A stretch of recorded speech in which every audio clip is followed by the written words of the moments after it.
శ్రీకాకుళం జిల్లాలో దారుణమైన ఘటన వెలుగులోకి వచ్చింది.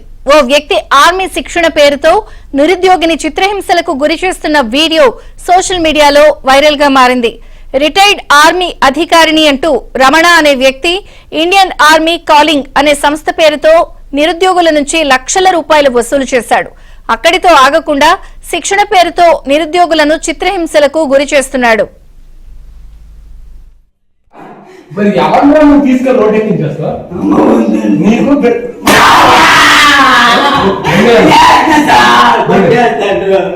కొడుతుందిరా నువ్వేనా నేను చక్కగా నీ పనులు చేసుకుని అడుగుతుందిరా అర్థమవుతుందా? తేడాలు వస్తే మధ్యలో ఉండదు అనమాట సీన్. వీడికి ఎన్ని మార్కులు వచ్చారా? అందుకే మనం డిఫెన్స్ లోకి వెళ్ళాడు. వద్దా వద్దా నువ్వు చేసిన వెండి వెండి నువ్వు వచ్చింది నీకు ఇష్టం నీకు నడుస్తున్నంత నీ వల్ల అర్థం చూసావా? ఎన్నిసార్లు చెప్పాలి తప్పు ఒక చేస్తే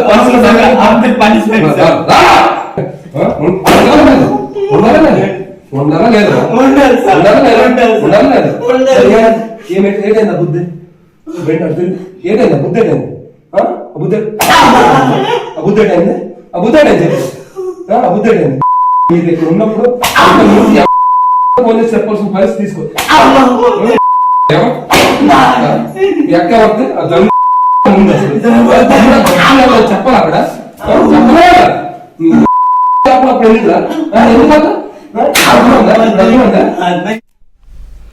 శ్రీకాకుళం జిల్లాలో దారుణమైన ఘటన వెలుగులోకి వచ్చింది. ఓ వ్యక్తి ఆర్మీ శిక్షణ పేరుతో నిరుద్యోగిని చిత్రహింసలకు గురి చేస్తున్న వీడియో సోషల్ మీడియాలో వైరల్ అయింది. రిటైర్డ్ ఆర్మీ అధికారిని అంటూ రమణ అనే వ్యక్తి ఇండియన్ ఆర్మీ కాలింగ్ అనే సంస్థ పేరుతో నిరుద్యోగుల నుంచి లక్షల రూపాయలు వసూలు చేశాడు. అక్కడితో ఆగకుండా శిక్షణ పేరుతో నిరుద్యోగులను చిత్రహింసలకు గురి చేస్తున్నాడు.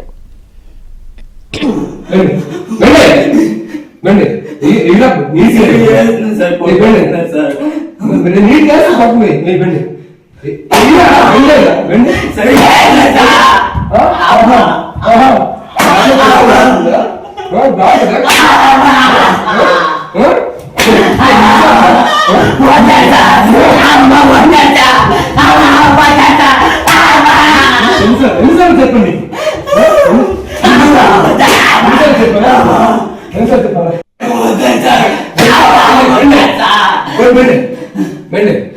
చెప్తా. శ్రీకాకుళం జిల్లాలో దారుణం వెలుగు చూసింది. రిటైర్డ్ అధికారిని ఉద్యోగిని అంటూ నిరుద్యోగులకి వలవేసి లక్షల రూపాయలు వసూలు చేసి శిక్షణ పేరుతో చిత్రహింసలకు గురి చేస్తున్నాడు రమణ అనే వ్యక్తి. ఇప్పుడు వీడియోలు బయటికి రావడంతో సంచలనంగా మారాయి ఈ చిత్రహింసల వీడియోలు. మరింత సమాచారం మా శ్రీకాకుళం ప్రతినిధి సురేష్ అడిగి తెలుసుకుందాం. సురేష్. విజయచంద్రిక శ్రీకాకుళం జిల్లాలో ఇండియన్ ఆర్మీ కాలింగ్ అనేటటువంటి ఒక సంస్థను ఒక రిటైర్డ్ ఆర్మీ ఉద్యోగి ఏర్పాటు చేశాడు. ఈ ఆర్మీ కాలింగ్ అనేటటువంటి సంస్థ ద్వారా ఎవరైతే నిరుద్యోగి అవుతున్నారో వారికి ఆర్మీలో ఉద్యోగాలు ఇప్పిస్తాను, అదేవిధంగా శిక్షణ ఇస్తామనేటటువంటి ప్రకటనలు ఇస్తూ వారందరినీ కూడా ఆకర్షిస్తున్నారు. ఇదే నేపథ్యంలో ఎలాంటి అనుమతులు లేకుండా ఇండియన్ ఆర్మీ కాలింగ్ అనేటటువంటి ఒక సంస్థ నిర్వహిస్తున్నాడు అనేటటువంటి ఆరోపణలు గత కొంతకాలంగా వస్తున్నాయి. అయితే మొత్తం కూడా అదంతా ఒక కార్పొరేట్ స్థాయిలో రమణ అనేటటువంటి వ్యక్తి నిర్వహిస్తున్నాడు. ఆయన గతంలో ఆర్మీలో అధికారిగా పనిచేశాను అనేటటువంటిది ఆయన ప్రమోట్ చేసుకుంటున్నటువంటి పరిస్థితి. ఈ నేపథ్యంలో ఇటీవల కాలంలో ఆయన పైన చాలా విమర్శలు వచ్చాయి. కానీ ఆయనకు రాజకీయ అధికారుల వద్ద ఉండేటటువంటి కొంత పలుకుబడి నేపథ్యంలో ఆయన పైన ఎలాంటి కేసులు బుక్ కాలేదు. దాంతో పాటుగా ఆయన యొక్క ఇప్పటి వరకు నిరుద్యోగులకు చేస్తున్నటువంటి మోసం పైన కూడా ఎలాంటి ఇబ్బందికరమైనటువంటి పరిస్థితి ఆయనకు రాలేదు. కాకపోతే నిన్నటి నుంచి కూడా జిల్లాలో ఒక వీడియో సర్క్యులేట్ అవుతోంది. ప్రధానంగా ఎవరైతే అక్కడ శిక్షణ పొందుతున్నటువంటి నిరుద్యోగులు ఉన్నారో వారిపైన అత్యంత కిరాతకంగా చాలా అమానవీయంగా బెల్ట్ తో కొడుతూ ఆయన చేస్తున్నటువంటి దృశ్యాలు, దాడి చేస్తున్నటువంటి దృశ్యాలు మనం స్క్రీన్ పైన చూడొచ్చు.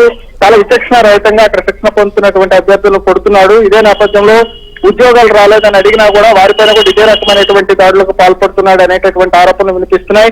ఆ వీడియోలో స్పష్టంగా కనబడుతుంది. ఎలాంటి తప్పు చేయలేదు అని మొక్కుతున్నప్పుడు కూడా, ప్రాధేయపడుతున్నప్పుడు కూడా ఎవరైతే ఈ సంస్థకు సంబంధించినటువంటి డైరెక్టర్ రమణ అనేటటువంటి వ్యక్తి ఉన్నాడో ఆ వ్యక్తి బెల్ట్ తో అత్యంత కిరాతకంగా ఆర్మీ శిక్షణ పొందుతున్నటువంటి అభ్యర్థిని కొడుతున్నటువంటి విజువల్స్ మనం చూడొచ్చు. అయితే గతంలో కూడా ఇక్కడ చాలా మంది మహిళలు అదేవిధంగా పురుషులు ఇద్దరు కూడా శిక్షణ పొందుతూ ఉంటారు. వీరందరికీ కూడా శ్రీకాకుళంలో ఒక బిల్డింగ్ తీసుకుని ఆర్మీ కాలింగ్ అనేటటువంటి ఒక సంస్థను ఏర్పాటు చేసుకుని దానిలో శిక్షణ ఇస్తూ ఉంటారు. అయితే తనకి ఎలాంటి అనుమతులు లేవని చెప్పి ఇప్పటికే అధికారులు కూడా చెప్తున్నారు. ఇటీవల కాలంలో వచ్చినటువంటి ఫిర్యాదుల నేపథ్యంలో జిల్లా ఎస్పీ దీనిపైన సీరియస్ గా ఫోకస్ పెట్టారు. ఇటీవల కాలంలో కానీ రమేష్ పోలీసులు ఒక్క విషయం చెప్పండి, అసలు అతని చెప్పినట్టు ఎందుకు నమ్ముతున్నారు? అక్కడికి వెళ్ళేందుకు శిక్షణ తీసుకుంటున్నారు? అతనికి ఏం సంబంధం అసలు? సామాన్యంగా ఆర్మీ డైరెక్ట్ రిక్రూట్ చేస్తుంది కదా, తెలియక వెళ్తున్నారా? ఎంతమంది చిక్కుకున్నారు? అంటే విజయ చంద్రిక మొదటి నుంచి కూడా ఈ రమణ అనేటటువంటి వ్యక్తిది ఒక డిఫరెంట్ స్టైల్ ఉంటుంది. ఆయన బయటకు వస్తే ఒక పలుకుబడగలిగినటువంటి వ్యక్తి మాదిరిగా చుట్టూ బౌన్సర్లు పెట్టుకుంటాడు, ఆ వాకీ టాకీల ద్వారా అక్కడ హంగామా సృష్టిస్తుంటాడు. ఇవన్నీ చూసినటువంటి నిరుద్యోగులు ప్రధానంగా ఈయన రిటైర్డ్ ఆర్మీ ఏమో అనుకుని ఆయన దగ్గరికి వెళ్తే తమకు ఉద్యోగం వస్తుందేమో అనేటటువంటి ఒక ఆశతో ఆయన దగ్గరికి వెళ్తూ ఉంటారు. వీరందరినీ కూడా రోడ్డు పైన పరిగెట్టించడం, ట్రాఫిక్ ను నియంత్రించడం ఇవన్నీ కూడా చేస్తూ ఉంటాడు. ఆర్మీలో పనిచేస్తే ఏ ఫీలింగ్ ఉంటుందో ఆ ఫీలింగ్ ను తెప్పించి నిరుద్యోగులను వలవేస్తాడు అనేటటువంటి విమర్శలు ఉన్నాయి. అయితే దాదాపుగా 1 లక్ష నుంచి 5 లక్షల వరకు ఉద్యోగాల పేరిట వసూలు చేస్తున్నాడు అనేటటువంటి విమర్శలు కూడా వినిపిస్తున్నాయి. అయితే ఉద్యోగాలు రానటువంటి వారు బయటకు వచ్చి ఫిర్యాదు చేయాలన్నా లేకపోతే బాధితులు తమ ఆవేదన వ్యక్తం చేయాలన్నా కూడా తన మళ్ళీ ఏ రకమైనటువంటి హింసలకు గురి చేస్తాడు అనేటటువంటి బాధతో వారందరూ కూడా బయటకు రావటం లేదనేటటువంటి తెలుస్తోంది. మొత్తానికైతే ఈ రమణ అనేటటువంటి వ్యక్తి గతంలో తను నిరుద్యోగులకు ఉద్యోగాల పేరిట శిక్షణ ఇస్తున్నాను కాబట్టి తనకు ఒక స్థలం కూడా కేటాయించాలని ప్రభుత్వానికి అర్జీ పెట్టుకున్నాడు వైసీపీ సమయంలో. ముఖ్యంగా రాజకీయ నాయకులతో తనకు టచ్ లో ఉంటాడు, నిరంతరం జిల్లా ఉన్నతాధికారులతో టచ్ లో ఉంటాడు కాబట్టి ఆయన ఆడిందే ఆట పాడిందే పాట అన్నట్టు శ్రీకాకుళం జిల్లాలో నిరుద్యోగుల విషయంలో చేస్తున్నటువంటి పరిస్థితి కనబడుతుంది. Chandrika. Okay Ramesh, thank you. ఏదైనా బుద్ధి ఏదైనా బుద్ధి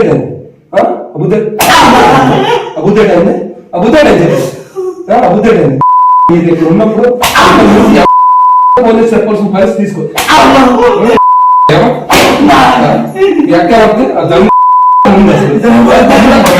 చెప్పాలి అక్కడ